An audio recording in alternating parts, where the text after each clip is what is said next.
অনেকেই তাদের Facebook ID এবং পেজে কন্টেন্ট মনিটাইজেশন পেয়েছেন, অর্থাৎ হয়তোবা আগে পেজে পেয়েছেন পরে আইডিতে পেয়েছেন, কিংবা আগে আইডিতে পেয়েছেন পরে পেজে পেয়েছেন।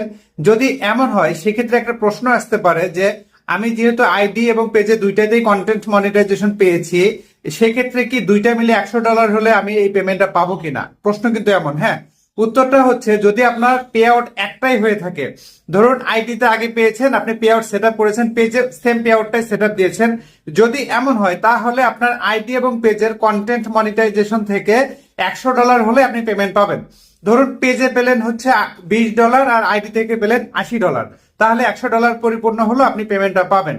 কিন্তু যদি পে আউট দুইটা হয় সেক্ষেত্রে কিন্তু আপনাকে অবশ্যই ইন্ডিভিজুয়ালি $100 করে রিচ করাতে হবে। অর্থাৎ দুইটা পে আউট হলে অবশ্যই 100, 100, $200 না হওয়া পর্যন্ত তুলতে পারবেন না।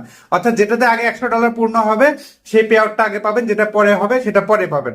তার মানে কি, আপনার যদি পে আউট একটা হয়ে থাকে এবং সেই পে আউটে যখন আপনি সেটিংসে গিয়ে দেখবেন যে আর্নিং সোর্সে যদি আইডি পেজ দুইটারই কন্টেন্ট মনিটাইজেশন দেখা যায়, তাহলে অবশ্যই $100 হলে আপনি পেমেন্টটা পাবেন।